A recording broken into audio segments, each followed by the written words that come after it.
Assalamualaikum warahmatullahi wabarakatuh. Semoga yang membaca ini sedang diberi ruang lapang di dada, karena rezeki paling suka mampir ke hati yang tidak sempit oleh ketakutan. Banyak orang ingin rezekinya deras, tapi batinnya masih kering, ingin hidupnya melimpah, tapi pikirannya penuh desakan, kejaran, dan panik. Disinilah kita mulai membongkar satu kesalahpahaman besar. Rezeki tidak datang karena dikejar dengan nafsu, tapi karena diri kita siap menampungnya. Ngoyo itu capek, dan rezeki anehnya tidak betah di tempat yang capek. 1. Rezeki bukan lomba lari. Mindset pertama yang perlu diluruskan, hidup ini bukan sprint, tapi aliran. Banyak orang hidup seperti dikejar anjing, kerja iya, ibadah iya, tapi hatinya gemetar. Setiap hari bangun dengan kalimat tak terucap, takut kurang, takut kalah, takut telat. Padahal rezeki tidak pernah salah alamat. Yang sering salah itu cara kita menyambutnya. Rezeki itu seperti tamu agung. Kalau rumahmu ribut, pintumu ditutup rasa takut, dia cuma lewat, tidak mampir. 2. Ngoyo. Itu isyarat tidak percaya. Ngoyo bukan soal kerja keras itu mulia. Ngoyo itu kerja keras yang dibumbui ketakutan. Saat seseorang ngoyo, batinnya sedang berkata, "Aku takut Allah tidak cukup." Kalimat ini mungkin tidak keluar dari mulut, tapi getarnya terasa di alam batin. Dan hukum halus kehidupan bekerja begini. Apa yang kita takutkan, sering kita undang. Takut kekurangan, hidup terasa kurang. Takut tertinggal, hidup terasa dikejar. Takut gagal, langkah jadi berat. Bukan karena Allah pelit, tapi karena batin kita sibuk menutup pintu. 3. Magnet rezeki itu tenang, bukan tegang. Pernah memperhatikan orang-orang yang rezekinya enak? Bukan selalu yang paling pintar, bukan selalu yang paling sibuk, tapi hampir selalu tenang, tidak reaktif, tidak mudah panik, tidak sibuk membandingkan hidupnya. Tenang bukan berarti pasrah kosong. Tenang itu yakin sambil bergerak, ibarat nelayan. Dia melaut, tapi tidak marah ke laut kalau ombak besar. Dia tahu, tugasku menyiapkan jaring, hasilnya urusan yang mengatur ikan. 4. Pikiran adalah pintu, hati adalah rumah. Mindset magnet rezeki dimulai dari pikiran, tapi menetap di hati. Kalau pikiranmu isinya, harus sekarang, takut enggak kebagian. Kenapa dia bisa, aku belum? Maka hatimu jadi rumah yang sesak, dan rezeki sekali lagi tidak suka berdesakan. Mulailah dengan kalimat batin sederhana. Rezekiku tidak tertukar, datangnya tepat waktu. Tugasku siap, bukan panik. Kalimat ini bukan sugesti kosong. Ini adab batin kepada Allah. 5. Berhenti mengejar, mulai menarik.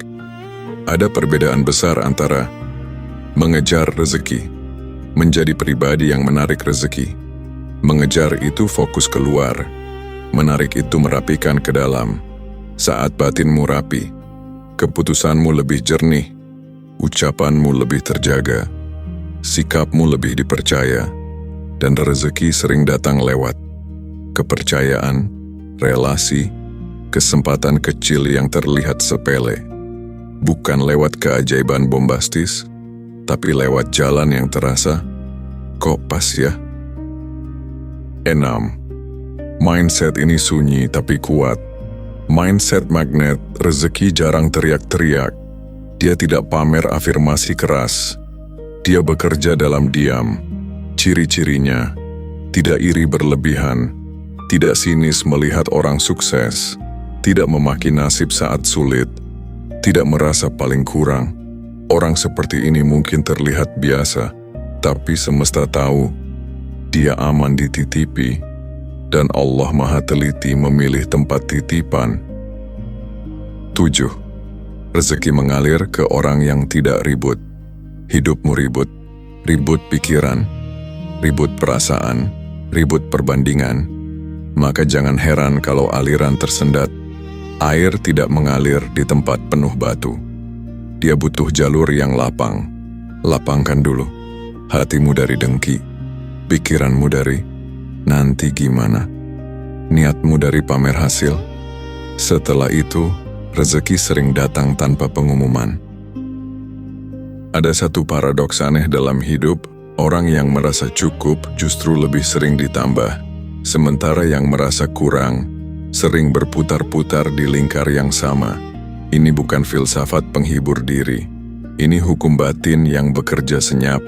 Rezeki tidak alergi pada kekurangan materi, tapi sangat sensitif terhadap kekurangan rasa cukup. 1. Rasa cukup. Bukan berhenti berusaha, kita luruskan dulu satu salah paham klasik. Rasa cukup bukan berarti pasrah tanpa ikhtiar, malas dengan dalih tawakal, berhenti bertumbuh. Rasa cukup itu bukan rem, dia stabilizer. Orang yang tidak punya rasa cukup hidupnya seperti mobil tanpa rem tangan. Jalannya kencang, tapi deg-degan terus.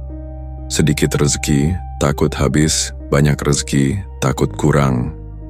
Target tercapai, langsung ganti target, tanpa syukur, capek, dan kelelahan batin ini membuat rezeki terasa selalu kurang, berapapun jumlahnya.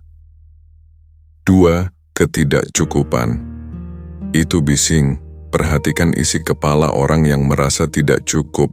Harusnya aku bisa lebih, kok dia lebih dulu? Kenapa aku segini-gini aja? Pikirannya ribut, hatinya gaduh, dan kegaduhan ini memantul ke keputusan hidup.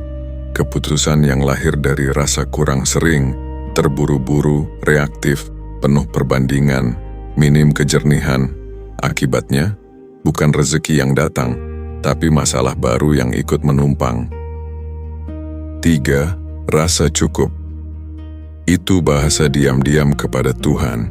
Saat seseorang berkata dalam batin, "Aku cukup dengan yang ada hari ini," dia sedang menyampaikan pesan halus.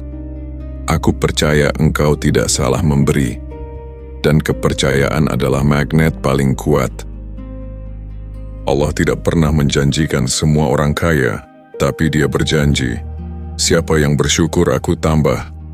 Bukan hanya ditambah angka, tapi ditambah ketenangan, ketepatan, kecukupan rasa, dan seringkali ketenangan inilah yang membuka pintu rezeki berikutnya.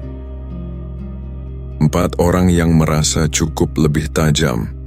Melihat peluang, ini fakta yang jarang disadari. Orang yang batinnya tidak lapar berlebihan, lebih sabar membaca situasi, lebih jernih memilih langkah, lebih peka terhadap peluang kecil, sementara orang yang kelaparan batin, melihat peluang pun ingin langsung ditelan, tanpa dikunyah.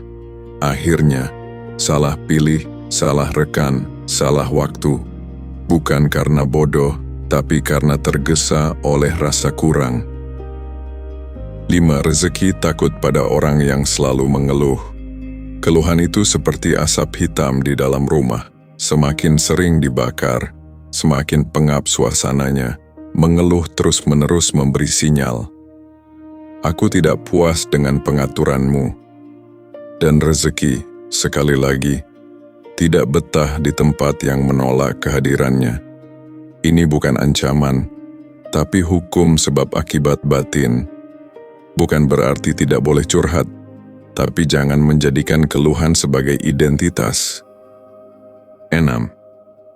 Rasa cukup membuatmu layak, dipercaya.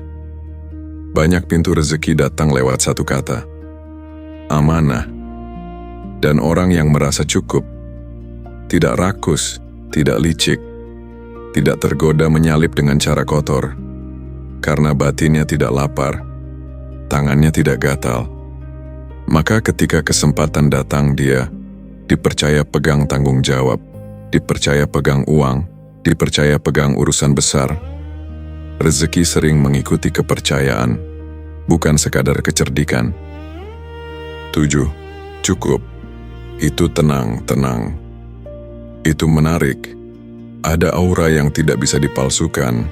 Ketenangan orang yang merasa cukup.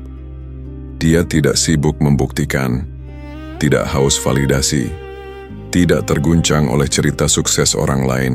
Dan anehnya, justru orang seperti ini sering dipanggil kesempatan, diajak kolaborasi, direkomendasikan tanpa minta, bukan karena dia mengejar, tapi karena orang lain merasa nyaman di dekatnya. 8. Cara praktis melatih rasa. Rasa cukup bukan teori. Dia perlu dilatih. Mulai dari hal sederhana. Hentikan kalimat, kurang terus. Ganti dengan sedang diproses. Setiap malam, sebutkan 3 hal yang sudah cukup hari ini. Bukan untuk menipu diri, tapi untuk menenangkan sistem batin. Saat batin tenang, pikiran jernih. Saat pikiran jernih, langkah tepat, dan langkah tepat adalah separuh rezeki. Ada satu lubang kecil dalam batin manusia yang kelihatannya sepele, tapi kalau dibiarkan, dia bisa menguras seluruh isi rumah rezeki. Namanya perbandingan, bukan membandingkan untuk belajar, itu sehat. Yang kita bicarakan di sini adalah membandingkan untuk merendahkan diri, atau meninggikan orang lain sampai kita merasa tertinggal. Perbandingan semacam ini adalah kebocoran paling sunyi dan paling sering tidak disadari. 1. Perbandingan membuat rezeki terasa selalu kurang. 2 orang bisa punya jumlah yang sama, tapi rasa yang berbeda. Yang satu merasa, alhamdulillah, cukup. Yang lain merasa, kok dia lebih? Masalahnya bukan di angka, tapi di kacamata batin. Saat hidupmu diukur dengan hidup orang lain, rezekimu otomatis terasa kecil, walau sebenarnya besar. Dan ketika rezeki terasa kecil, syukur mengecil. Saat syukur mengecil, pintu tambahan ikut mengecil. 2. Membandingkan itu menolak jalan sendiri. Setiap orang punya jalur rezeki. Ada yang cepat di awal, ada yang tenang tapi panjang, ada yang berat dulu, lapang belakangan. Saat kamu sibuk membandingkan, sebenarnya kamu sedang berkata, "Aku ingin jalan orang lain bukan jalanku." Padahal jalan orang lain belum tentu kuat menopang kakimu, belum tentu cocok dengan napas hidupmu. Banyak orang tumbang bukan karena miskin, tapi karena maksa hidup di jalur yang bukan miliknya. 3. Iri itu melelahkan, dengki itu menggelapkan. Iri muncul dari perbandingan. Dengki lahir dari iri yang dipelihara. Iri masih bisa jadi doa. Ya Allah, aku ingin seperti itu dengan caramu. Dengki sudah berubah jadi racun. Kenapa dia, bukan aku? Racun ini tidak membunuh orang lain. Dia membunuh kejernihan batin sendiri. Dan rezeki sangat bergantung pada kejernihan. 4. Media sosial, pabrik perbandingan massal. Kita hidup di zaman di mana hidup orang lain tampil rapi, sementara hidup kita penuh dapur. Yang ditampilkan, hasil, bukan proses, puncak, bukan tanjakan, senyum, bukan cicilan. Kalau batin tidak kuat, scroll bisa berubah jadi siksaan. Bukan salah medianya, tapi cara kita menelan ceritanya. Magnet rezeki perlu satu skill penting. Tahu kapan berhenti melihat hidup orang lain. 5. Perbandingan membuatmu tidak hadir di hidup sendiri. Saat pikiranmu sibuk mengukur hidup orang, kamu absen dari hidupmu sendiri. Padahal rezeki sering muncul saat seseorang fokus, hadir, tenggelam dalam pekerjaannya. Bukan saat dia sibuk melirik kiri kanan, rezeki itu pemalu. Dia datang saat kamu serius mengerjakan bagianmu. Bukan saat kamu sibuk mengintip bagian orang lain. 6. Orang yang tidak membandingkan lebih cepat dewasa. Kedewasaan batin salah satunya terlihat dari kalimat ini. Itu rezekinya. Ini bagianku. Orang seperti ini tidak mudah goyah, tidak gampang minder, tidak cepat panas, dan stabilitas batin adalah aset mahal. Banyak peluang besar datang bukan ke yang paling pintar tapi ke yang paling stabil. 7. Cara menutup kebocoran ini, latihan kecil tapi efeknya besar. 1. Saat melihat keberhasilan orang, ucapkan, "Semoga berkah untuknya." 2. Saat muncul rasa tertinggal, tanya, "Apa pelajaran, bukan apa perbandingannya?" 3. Kurangi konsumsi yang bikin hati kecut, bukan yang bikin tercerahkan. 4. Fokus satu langkah hari ini, bukan 10 langkah orang lain. Sedikit demi sedikit, batin kembali ke rumahnya. 8. Rezeki mengalir ke orang yang utuh. Orang yang utuh tidak sibuk meniru hidup orang. Dia menumbuhkan hidupnya sendiri. Utuh bukan berarti sempurna, tapi tidak terpecah oleh perbandingan. Dan orang yang utuh lebih tenang, lebih fokus, lebih dipercaya, lebih siap menampung rezeki. Ada banyak orang bekerja keras, ada banyak orang berdoa panjang, ada banyak orang cerdas dan disiplin, tapi hasilnya berbeda-beda. Kenapa? Karena rezeki bukan cuma soal apa yang kamu lakukan, tapi kemana arah hatimu saat melakukannya. Dan arah hati itu bernama niat. 1. Niat itu setir, usaha. Itu mesin. Bayangkan hidup seperti mobil. Usaha adalah mesin. Skill adalah bensin. Relasi adalah jalan. Tapi niat adalah setirnya.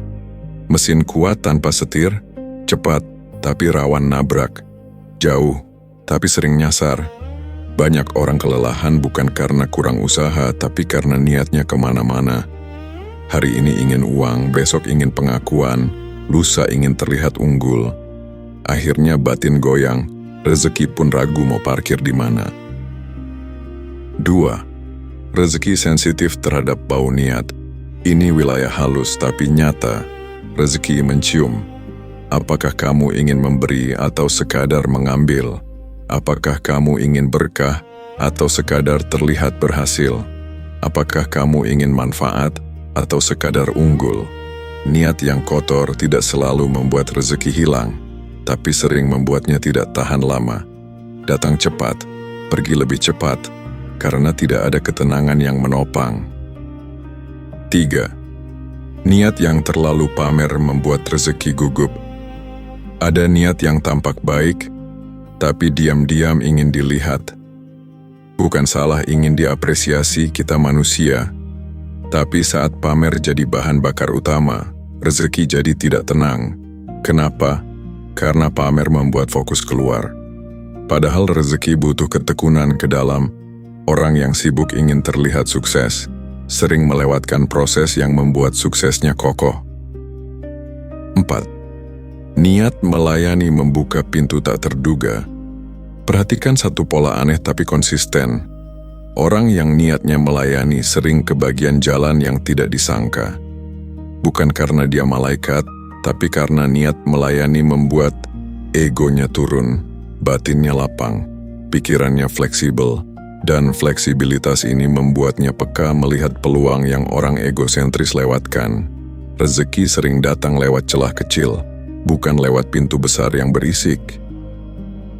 5. Ketika uang jadi satu-satunya tujuan, uang itu penting. Jangan munafik, tapi saat uang jadi satu-satunya tujuan, hidup kehilangan arah. Apapun diterima, apapun dibenarkan, apapun dikorbankan. Akibatnya, rezeki datang tapi bikin gelisah. Penghasilan naik tapi hati turun. Hidup terlihat berhasil tapi terasa kosong. Ini bukan magnet rezeki, ini jebakan kelelahan batin. 6. Niat yang benar membuat sedikit. Jadi berarti, ada orang penghasilannya biasa tapi hidupnya terasa cukup. Ada yang penghasilannya besar tapi hidupnya selalu kurang. Perbedaannya sering ada di niat. Niat yang lurus membuat uang dipakai dengan sadar. Hasil dinikmati dengan syukur. Kekurangan diterima tanpa drama.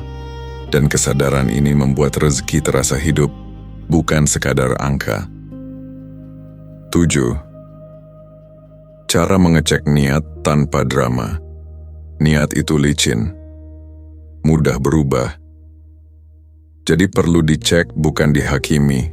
Tanya diri sendiri, kalau ini tidak dilihat orang, aku tetap mau. Kalau hasilnya kecil tapi berkah, aku terima. Kalau orang lain lebih dipuji, aku tetap tenang. Jawaban jujur, tanpa menyiksa diri, sudah cukup untuk merapikan arah. 8. Meluruskan niat itu proses, bukan sekali. Jadi, jangan tunggu niat sempurna baru bergerak. Itu jebakan lain. Niat diluruskan sambil jalan. Setiap kali sadar melenceng, kembalikan pelan. Allah tidak menuntut niat steril. Dia mencintai niat yang terus diperbaiki. Dan niat yang terus diperbaiki adalah magnet rezeki yang kuat, karena di sana ada kejujuran. Sikap harian adalah adab kecil yang memanggil rezeki besar.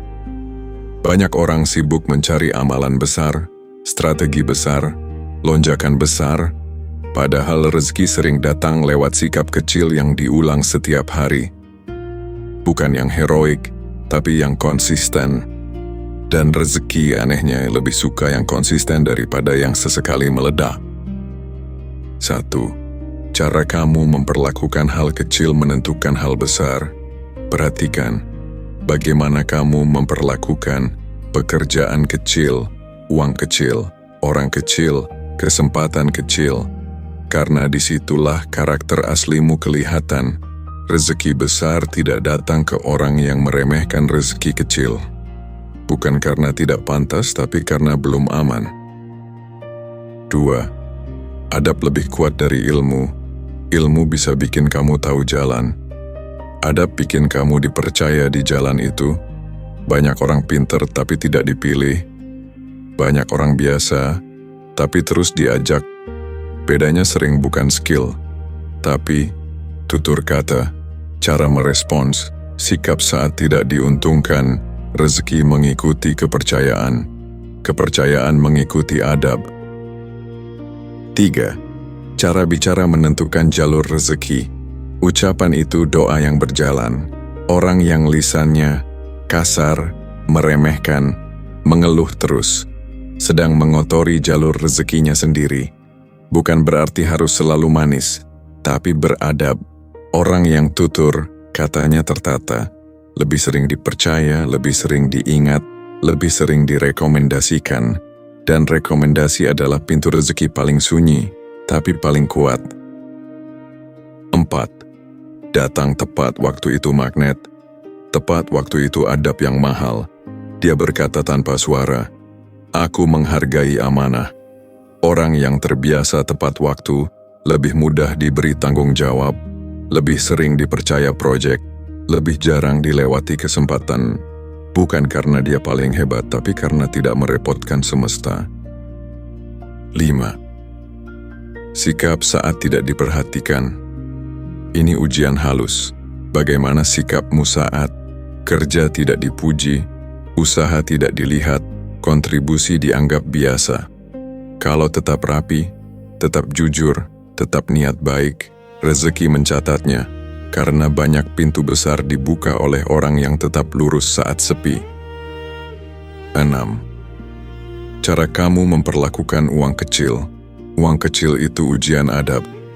Apakah kamu boros karena cuma segini? Ceroboh karena nanti juga ada? Meremehkan karena tidak signifikan?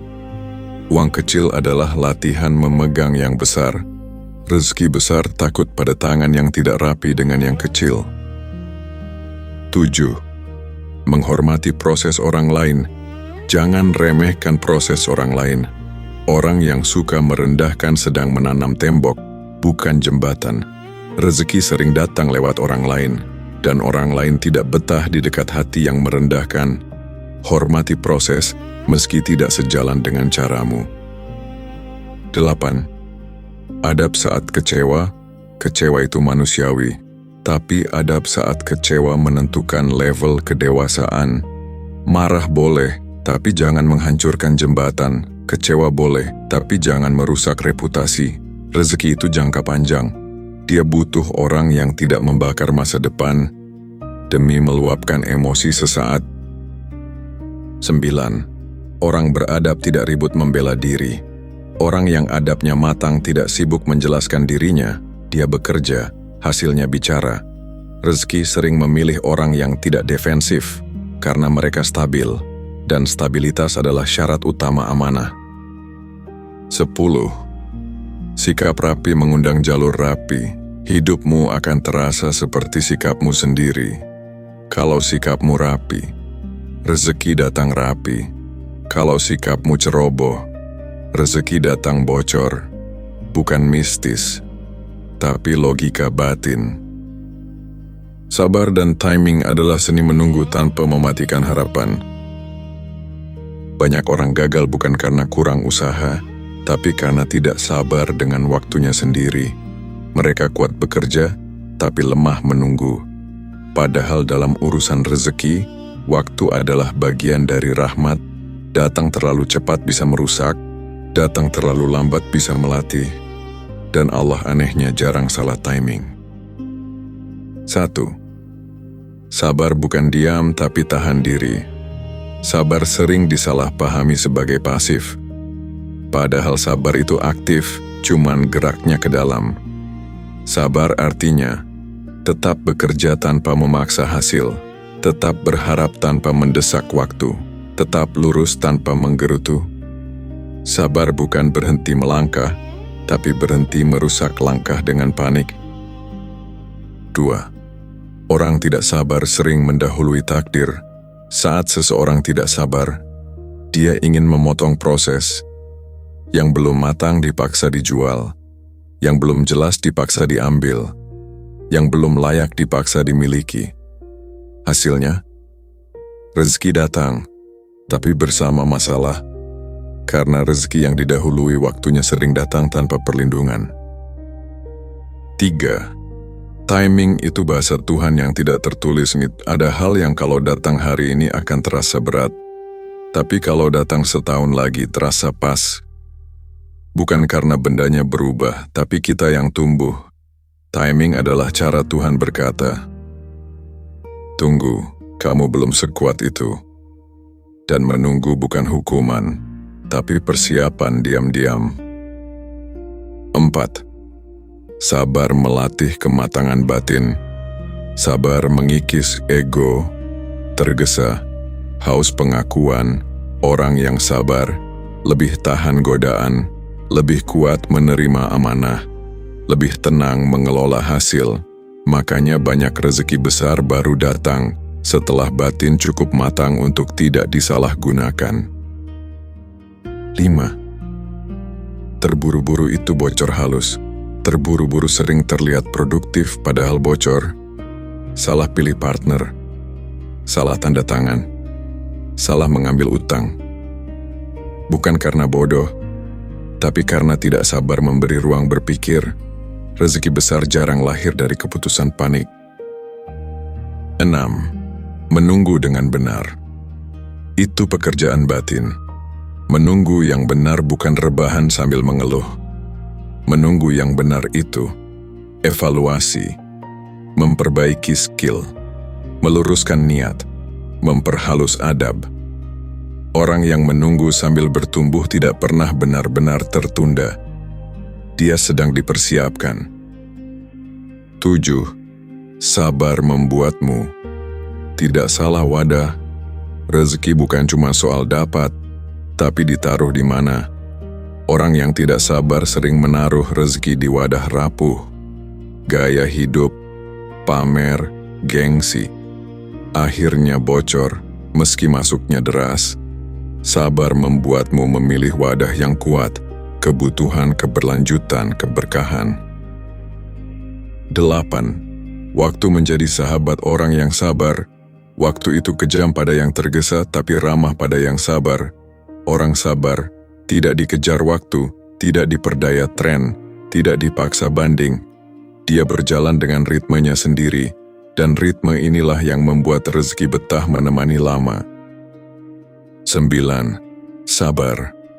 Itu magnet yang sunyi, tidak kelihatan, tidak viral, tidak dipuji, tapi rezeki mengenalinya. Banyak pintu besar terbuka, Karena seseorang tidak kabur saat prosesnya lama. Dia bertahan, dan ketahanan adalah kualitas langka. 10. Jika hari ini belum datang, kalau hari ini belum lapang, belum naik, belum terbuka, jangan buru-buru menyimpulkan, "Aku gagal." Bisa jadi Tuhan sedang berkata, "Sebentar lagi, tapi bukan sekarang." Dan percaya atau tidak, sebentar lagi versi Tuhan selalu datang di waktu yang paling aman. Emosi adalah mengurus gelombang batin agar rezeki tidak kabur. Rezeki itu bukan cuma soal kerja dan doa, dia juga soal iklim batin. Dan iklim batin ditentukan oleh satu hal, emosi yang tidak dibereskan. Banyak orang rajin usaha, tapi emosinya liar. Akhirnya, hidupnya seperti ladang subur yang tiap hari disiram badai. 1. Emosi. Itu energi, bukan musuh. Marah bukan dosa. Takut bukan kelemahan. Cemas bukan tanda gagal. Masalahnya bukan pada emosi, tapi pada emosi yang mengambil alih kemudi. Emosi seharusnya penumpang, bukan sopir. Saat emosi nyetir, keputusan jadi pendek, kata-kata jadi tajam, hubungan jadi rusak, dan rezeki sering datang lewat keputusan, kata-kata, dan hubungan. 2. Marah yang tidak dikelola membakar jembatan. Marah sesaat itu manusia. Marah yang dipelihara itu bencana. Banyak pintu rezeki tertutup bukan karena kurang skill, tapi karena mulut yang melukai, sikap yang merendahkan, ego yang ingin menang sendiri. Marah itu api. Kalau dipakai menghangatkan, berguna. Kalau dibiarkan membesar, membakar jembatan yang seharusnya kita lewati besok. 3. Takut berlebihan membuat rezeki. Terasa jauh, takut itu sinyal, bukan penjara. Tapi saat takut dibiarkan berlebihan, dia berubah jadi suara kecil yang berisik. Jangan ambil risiko. Jangan mulai. Nanti gagal. Akhirnya hidup berhenti di tempat yang aman, tapi sempit. Rezeki tidak selalu ada di zona nyaman, tapi tidak pernah ada di zona lumpuh. 4. Cemas mengaburkan kejernihan. Cemas itu seperti kabut. Dia tidak menghilangkan jalan, tapi membuat kita salah melangkah. Orang yang cemas cepat menyimpulkan, mudah tersinggung, sulit percaya, dan sulit percaya artinya sulit bekerja sama, sulit menyerahkan, sulit menerima alur. Padahal banyak rezeki datang lewat kepercayaan dua arah. 5. Emosi negatif menguras energi diam-diam. Kamu bisa tidak sadar, tapi tubuh dan pikiranmu tahu. Marah yang ditahan, takut yang dipendam, cemas yang disangkal, semuanya menguras energi. Akhirnya, cepat lelah, mudah malas, gampang kehilangan fokus. Bukan karena kamu tidak mampu, tapi karena energi habis untuk perang batin. 6. Mengelola emosi. Itu bukan menekan, mengelola bukan menekan. Menekan emosi itu seperti menutup panci mendidih. Tenang di luar, meledak di dalam. Mengelola itu, mengakui, memberi jarak, memilih respon. Bukan aku tidak boleh marah, tapi aku marah, tapi aku tidak akan merusak diriku sendiri. 7. Orang yang emosinya rapi lebih dipercaya. Dalam kerja, dalam bisnis, dalam relasi, orang dengan emosi stabil lebih sering dipilih. Kenapa? Karena tidak reaktif, tidak meledak, tidak dramatis, dan rezeki butuh stabilitas. Dia tidak mau dititipkan pada wadah yang bocor emosi. 8. Latihan kecil mengelola emosi. Ini sederhana, tapi dalam. Saat emosi naik, diam 10 detik sebelum bicara. Tarik napas panjang, bukan untuk menenangkan dunia, tapi menenangkan dirimu. Tunda keputusan besar saat emosi memuncak. Biasakan menamai emosi. Aku sedang marah, bukan aku benar. Menamai emosi membuatnya turun satu level. 9. Rezeki suka orang yang bisa menahan diri. Menahan diri bukan lemah, itu kekuatan tingkat tinggi. Orang yang bisa menahan lidahnya, emosinya, dan egonya sedang menabung kepercayaan. Dan kepercayaan adalah mata uang paling mahal dalam urusan rezeki. 10. Tenang.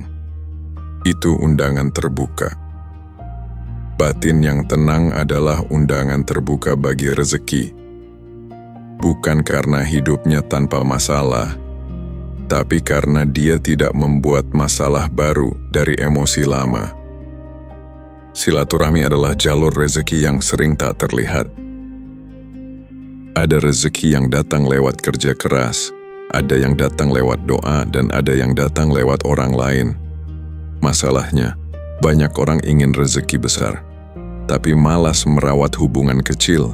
Padahal dalam hidup, rezeki jarang datang sendirian, dia hampir selalu datang menumpang orang. 1. Rezeki sering berwajah manusia.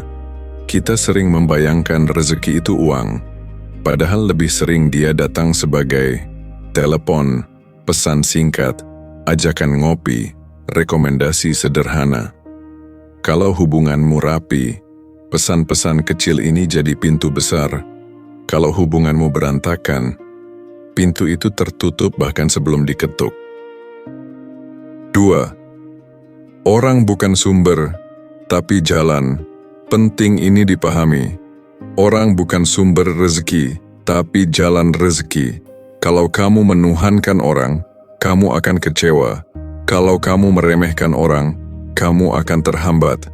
Sikap yang tepat, hormati orang, tapi sandarkan hati pada Allah. Disitulah rezeki mengalir tanpa drama. 3. Cara memperlakukan orang menentukan jauh dekat rezeki. Perhatikan satu hal. Bagaimana sikapmu saat tidak butuh, tidak diuntungkan, tidak sedang meminta, karena itulah wajah aslimu. Orang yang hanya ramah saat butuh, jalurnya pendek. Orang yang konsisten beradab, jalurnya panjang. Rezeki suka jalur panjang karena di sana ada keberlanjutan. 4. Silaturahmi. Bukan basa-basi. Silaturahmi bukan sekadar menyapa, bukan sekadar hadir, bukan sekadar formalitas. Silaturahmi itu niat baik, hati bersih, tidak menghitung untung rugi cepat. Orang bisa merasakan mana yang tulus, mana yang sedang menyimpan agenda. Rezeki peka terhadap ketulusan. 5. Jangan merusak hubungan demi menang sesaat, menang debat, menang ego, menang gengsi. Kadang kalah rezeki, karena jembatan yang dibakar hari ini bisa jadi satu-satunya jalan besok. Orang bijak tidak selalu ingin menang, dia ingin hubungan tetap hidup. 6. Meminta maaf tidak pernah mengurangi rezeki, ego sering berbisik. Kalau minta maaf kamu jatuh, padahal seringnya justru pintu terbuka. Orang yang berani minta maaf menunjukkan kedewasaan, dan kedewasaan adalah magnet kepercayaan, kepercayaan kesempatan. Kesempatan rezeki, runtutannya sederhana tapi efeknya besar. 7. Menjaga lisan dalam hubungan, satu kalimat bisa membuka pintu, satu kalimat bisa menutupnya. Sindiran, gosip, merendahkan, mungkin terasa ringan tapi bekasnya panjang. Rezeki itu sensitif pada lisan, karena lisan mencerminkan hati. Orang yang lisannya aman lebih sering dititipi urusan. 8. Jangan meremehkan orang biasa. Hari ini dia tampak biasa, besok bisa jadi pembuka jalan. Rezeki suka bersembunyi di balik orang yang tidak mencolok. Hormati semua tanpa pilih-pilih, karena kamu tidak pernah tahu doa siapa yang sedang bekerja untuk hidupmu. 9. Silaturahmi. Itu investasi sunyi, tidak langsung terasa, tidak instan hasilnya, tapi saat waktunya tiba, jalannya terbuka seperti sudah lama disiapkan, karena memang begitu adanya. Silaturahmi itu menanam jauh sebelum panen. 10. Orang yang disukai banyak pintu, bukan karena menjilat, tapi karena nyaman, aman, tidak merepotkan, tidak drama. Orang seperti ini punya banyak pintu, dan rezeki suka rumah yang banyak pintunya. Syukur itu seni membesarkan rezeki tanpa menambah beban. Ada orang rezekinya bertambah tapi hidupnya makin berat. Ada yang rezekinya sederhana tapi hidupnya terasa lapang. Perbedaannya sering bukan di jumlah tapi di cara menerima, dan cara menerima itu bernama syukur. Syukur bukan basa-basi spiritual. Dia adalah sistem pengelolaan rezeki paling halus dan paling kuat. 1. Syukur bukan sekadar ucapan. Mengucap Alhamdulillah itu baik. Tapi syukur sejati tidak berhenti di lisan. Syukur adalah cara berpikir, cara merespons, cara memperlakukan apa yang sudah ada.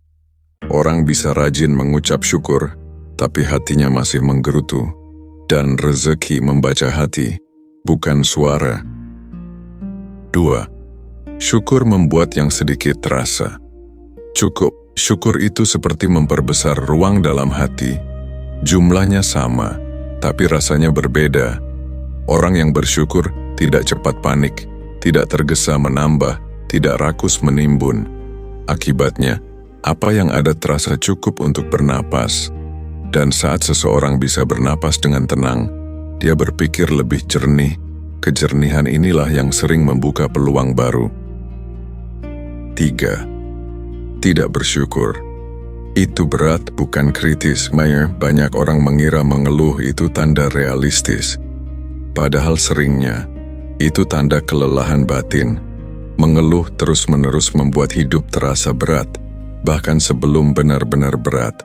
Syukur bukan menutup mata dari masalah, tapi menolak menjadikan masalah sebagai pusat hidup. 4. Rezeki suka diperlakukan dengan hormat.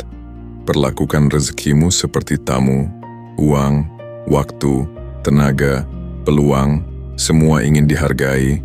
Orang yang meremehkan uang kecil, menghamburkan waktu, menyia-nyiakan kesempatan, sedang memberi sinyal, aku tidak siap menampung lebih. Syukur adalah adab, dan adab selalu mengundang tambahan. 5.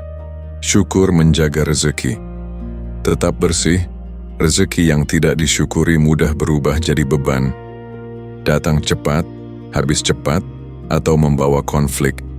Syukur membuat rezeki dipakai seperlunya, dibagi secukupnya, disimpan dengan sadar. Hasilnya bukan cuma bertambah, tapi lebih tenang dinikmati. 6. Membandingkan dan bersyukur tidak bisa. Serumah, hati tidak bisa membandingkan dan bersyukur di waktu yang sama. Saat kamu bersyukur, perbandingan melemah. Saat kamu membandingkan, syukur mengecil. Itu sebabnya syukur sering jadi pintu keluar dari iri dan dengki. Dan hati yang bersih dari iri adalah tempat aman bagi rezeki. 7. Syukur membuatmu tidak salah meminta. Orang yang bersyukur tidak meminta dengan panik. Dia tahu, yang ada hari ini sudah disiapkan dengan hikmah. Maka doanya lebih tenang, lebih jujur, lebih tepat sasaran. Bukan sekadar tambah, tapi cukupkan, berkahkan, arahkan. Doa seperti ini sering lebih cepat diijabah karena selaras dengan kebijaksanaan. 8. Syukur itu aksi, bukan mood. Syukur bukan perasaan, dia keputusan. Keputusan untuk menjaga yang ada, menghargai proses, tidak meremehkan nikmat kecil. Bahkan saat hati belum sepenuhnya lega, syukur tetap bisa dipraktikkan, dan praktik ini pelan-pelan mengubah rasa. 9. Orang bersyukur lebih mudah dipercaya. Kenapa? Karena dia tidak rakus, tidak serakah, tidak licik. Dia tahu batas, dan orang yang tahu batas lebih aman diberi amanah. Amanah membuka pintu, pintu membuka rezeki. sederhana, tapi konsisten. 10. Syukur mengundang tambahan yang tepat. Allah berjanji menambah, tapi cara menambahnya sering tidak terduga. Bukan selalu angka, tapi jalan dipermudah, masalah dipendekkan, hati dilapangkan. Kadang rezeki terbesar bukan yang datang, tapi yang tidak jadi menimpa. Istiqamah adalah kekuatan pelan yang menyalip yang terburu-buru. Banyak orang kalah bukan karena lemah, tapi karena tidak bertahan cukup lama. Mereka semangat di awal, lalu lelah di tengah dan berhenti sebelum hasil sempat matang. Padahal dalam urusan rezeki, yang konsisten sering mengalahkan yang jenius tapi musiman. 1. Rezeki jarang percaya pada ledakan. Ledakan itu menarik tapi sering tidak stabil. Viral sebentar, habis sebentar. Rezeki jangka panjang mencari orang yang bisa diandalkan besok, bukan cuma hebat hari ini.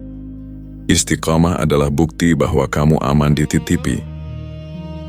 2. Konsistensi lebih sulit daripada kerja keras. Kerja keras bisa dipaksa. Konsistensi butuh kedewasaan, karena konsistensi berarti tetap jalan saat bosan, tetap rapi saat tidak dipuji, tetap lurus saat tidak diawasi. Dan ini tidak bisa dipalsukan. Istiqamah menunjukkan siapa kamu saat tidak ada penonton. 3. Sedikit, tapi terus itu lebih berat. Banyak orang bisa kerja keras seminggu, disiplin sebulan, semangat di awal tahun, tapi sedikit yang bisa rapi setahun, jujur terus, sabar lama, karena istiqamah menguji karakter, bukan sekadar tenaga. 4.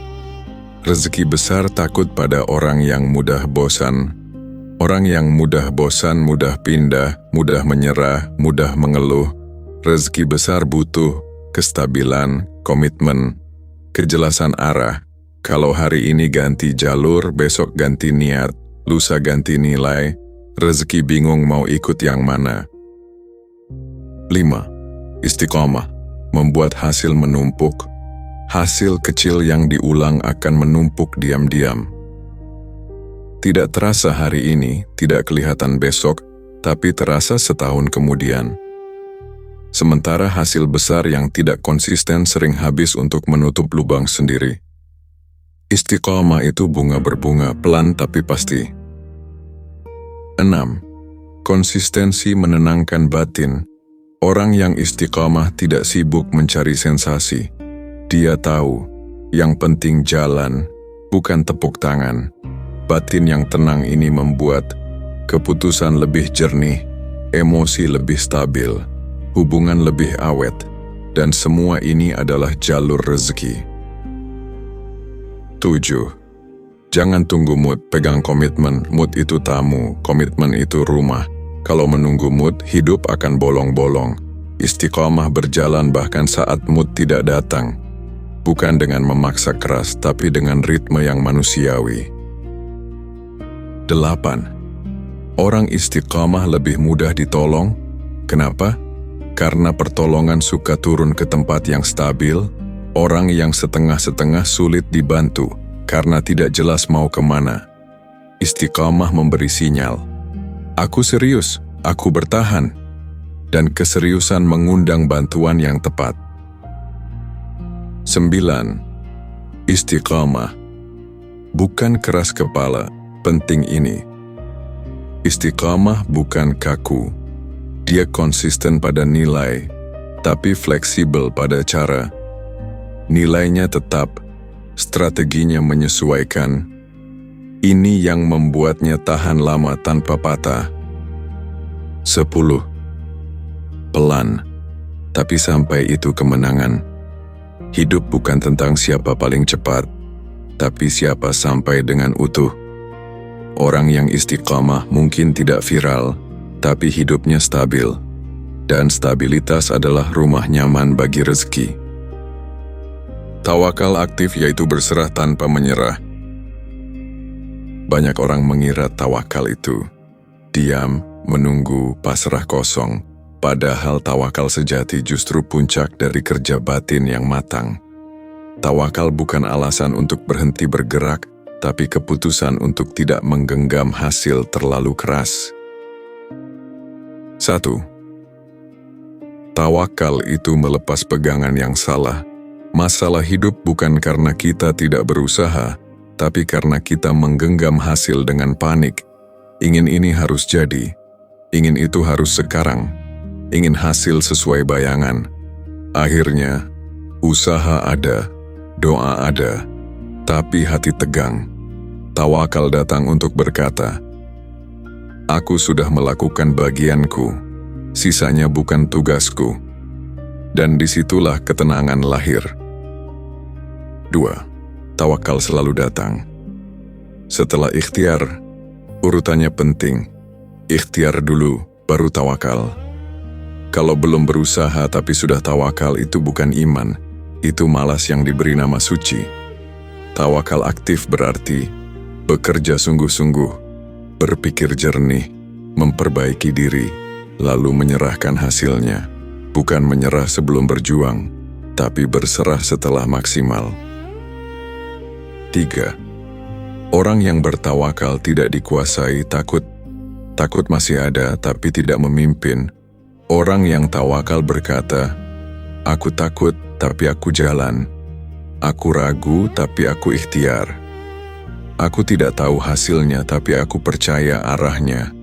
Dan keberanian seperti ini adalah magnet yang kuat, karena rezeki tidak suka pada orang yang lumpuh oleh takut. 4. Tawakal membuat usaha lebih ringan, aneh tapi nyata. Orang yang tawakal justru lebih fokus bekerja. Kenapa? Karena energinya tidak habis untuk cemas berlebihan, skenario buruk, membayangkan kegagalan. Dia bekerja di hari ini, bukan tersiksa oleh hari esok, dan fokus hari ini sering menghasilkan hasil terbaik. 5. Tawakal itu menyerahkan cara, bukan tujuan. Tujuan boleh jelas, niat boleh kuat, tapi cara, serahkan pada Yang Maha Tahu. Kadang jalan yang kita inginkan bukan jalan terbaik. Tawakal berkata, "Aku ingin ini, tapi aku siap jika engkau memberi lewat cara lain." Kelapangan seperti ini membuat rezeki punya banyak pintu masuk. 6. Orang bertawakal tidak mudah putus asa. Gagal tidak langsung diartikan "aku ditolak", tapi dibaca sebagai "aku diarahkan". Orang tawakal jatuh, belajar, tertunda, bersiap, gagal, merapikan niat. Dia tidak dramatis, karena hatinya tidak menggantung pada satu skenario. 7. Tawakal menjaga hati dari kesombongan. Saat berhasil, orang tawakal tahu, ini bukan semata karena aku. Saat gagal, dia juga tahu, ini bukan akhir segalanya. Hatinya seimbang, dan hati yang seimbang adalah wadah aman bagi rezeki yang besar. 8. Tawakal membuat rezeki datang tanpa drama. Banyak rezeki datang saat kita sudah tidak memaksa, bukan karena kita berhenti berharap, tapi karena kita berhenti menekan semesta. Tawakal itu seperti membuka tangan, yang tepat akan tinggal, yang bukan akan pergi tanpa melukai. 9. Berserah itu membebaskan. Saat hati berserah, tidur lebih nyenyak, keputusan lebih jernih, hidup terasa ringan. Dan percaya atau tidak, orang yang hidupnya ringan lebih disukai, lebih dipercaya, lebih sering ditolong. Semua itu jalur rezeki. 10. Tawakal adalah nafas terakhir dari ngoyo. Ngoyo berkata, "Aku harus mengontrol semuanya."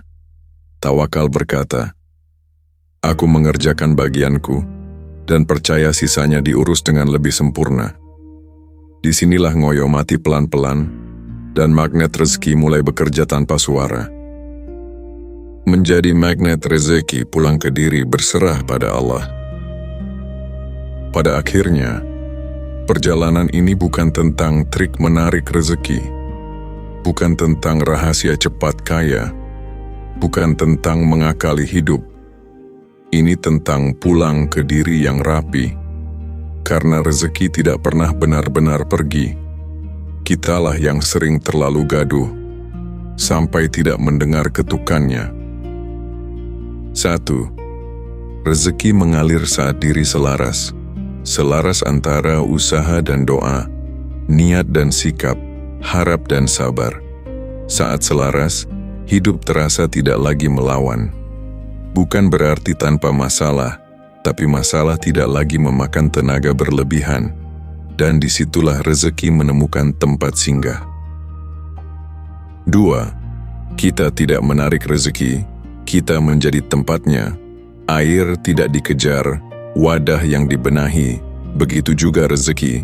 Saat batin, tenang, cukup, jujur, bersih dari iri, lapang menerima takdir, rezeki datang dengan sendirinya, tanpa perlu diteriaki. 3. Semua bab ini mengarah ke satu hal, bukan menjadi kaya, tapi menjadi layak. Layak dititipi, layak dipercaya, layak diberi lebih, atau cukup, sesuai hikmah. Karena yang paling berbahaya bukan sedikit rezeki, tapi rezeki besar di hati yang belum siap. 4. Hidup tanpa ngoyo. Itu hidup yang bernapas, ngoyo membuat hidup seperti dikejar waktu. Tawakal membuat hidup seperti berjalan bersama waktu. Kita tetap melangkah, tapi tidak memaksa hasil. Tetap berdoa, tapi tidak mendesak langit. Dan justru di titik inilah banyak hal mulai datang. 5. Rezeki paling mahal. Bukan uang. Uang penting tapi bukan segalanya. Rezeki paling mahal adalah hati yang tenang, tidur yang nyenyak, hubungan yang utuh, iman yang tidak goyah. Dan anehnya, saat rezeki-rezeki ini terjaga, uang sering menyusul sendiri. 6. Jika hari ini masih terasa berat, jangan menyalahkan diri berlebihan. Berat bukan tanda ditinggalkan, seringkali tanda sedang dibentuk. Allah tidak terburu-buru, tapi tidak pernah lalai.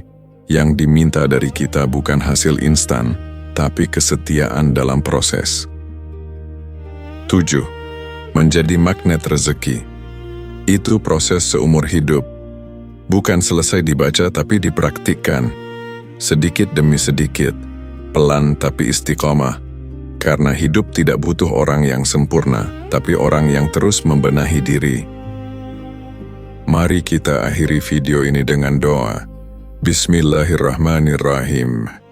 Ya Allah, Tuhan yang maha mengatur rezeki, yang memberi tanpa pernah kehabisan, lapangkan hati kami, agar cukup dengan yang Engkau beri, tenang dengan yang Engkau atur, dan sabar dengan waktumu. Bersihkan niat kami dari iri, dari ngoyo, dari ketakutan berlebihan. Jadikan usaha kami jujur, langkah kami lurus, dan rezeki kami berkah. Jika Engkau beri banyak, jaga kami agar tidak lupa diri. Jika Engkau beri sedikit, jaga kami agar tidak putus harap. Cukupkan kami dengan yang halal, tenangkan kami dengan yang ada, dan arahkan kami pada rezeki yang mendekatkan, bukan menjauhkan, yang menenangkan, bukan melelahkan. Rabbana taqabbal minna, innaka antas sami'ul alim. Amin ya rabbal alamin.